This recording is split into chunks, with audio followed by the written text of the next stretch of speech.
ईश्वर यत् करोति शोभनम करोति। ईश्वर कभी बुरा नहीं करता, सिर्फ आपकी समझ का फेर है।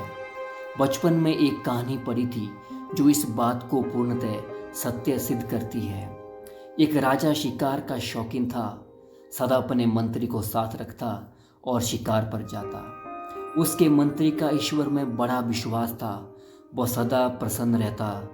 कैसी भी परिस्थिति सामने आ जाए, सदा यही कहता, ईश्वर यत् करोति शोभनम करोति, अर्थात ईश्वर जो भी करता है अच्छा करता है।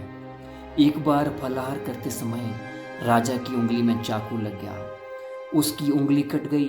मंत्री पास बैठा था, अपनी आदत के अनुसार बोला, ईश्वर यत् करोति शोभनम करोति। ये बात राजा को चुभ गई। उसने सोचा, मेरी उंगली कट गई और ये कह रहा है अच्छा हुआ। फिर क्या था, राजा क्रोधित हो उठा और तुरंत सिपाहियों को बुलाकर आदेश दिया कि मंत्री को कारावास में डाल दिया जाए। फौरन ही मंत्री को गिरफ्तार कर लिया गया।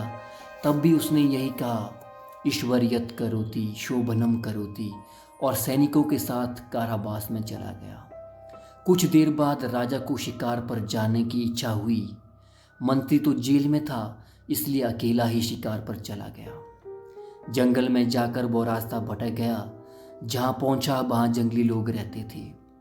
उन्होंने राजा को पकड़ लिया। उनके सरदार ने कहा, इसकी बलि चढ़ाई जाएगी। सुनते ही राजा के होश उड़ गए। उसने सोचा, यदि मंत्री साथ होता तो मैं रास्ता ना भटकता, मगर अब मैं क्या कर सकता था। जंगलियों के देवताओं के सम्मुख अग्नि प्रज्वलित की, ढोल मंजीरे बजाए और बलि का समय आ गया।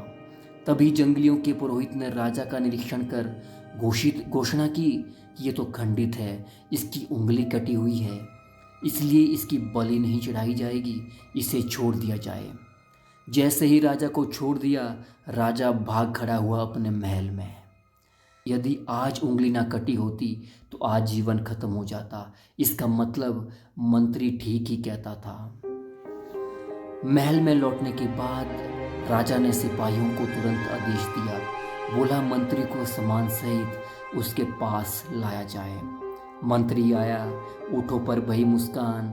राजा ने पूरा बात सुनाई और क्षमा मांगी और कहा कि मेरा तो इसमें अच्छा हुआ, मेरी उंगली कटी, मेरी तो अच्छाई हुई, मेरी बलि नहीं चढ़ी, मगर तुम्हारे साथ क्या अच्छा हुआ जो मेरी बुद्धि फेर कर तुम्हें कारावास में डाल दिया।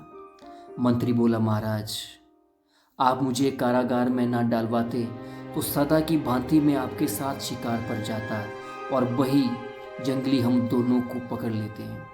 आप तो अपनी खंडित उंगली के कारण बच जाते और मेरी बलि चढ़ जाती, इसलिए मुझे कैद में डालवा कर ईश्वर ने अच्छा ही किया।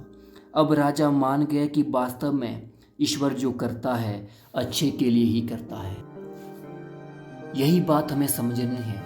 कैसी भी परिस्थिति हो, उसे ईश्वर इच्छा मानिए कि जो हो रहा है अच्छे के लिए हो रहा है, हमारे भले के लिए हो रहा है। जब आप इस रहस्य को समझ लेंगे तो किसी भी हालात में, कैसी भी परिस्थिति में दुखी नहीं होंगे और आपके होंठ सदा मुस्कुराते रहेंगे। जब आप प्रसन्न रहेंगे तो दूसरों को प्रसन्नता बांट सकेंगे, दूसरों को भी प्रसन्न कर सकेंगे। यही है इस जीवन रूपी पौधे को संभालने का एक सीधा ढंग।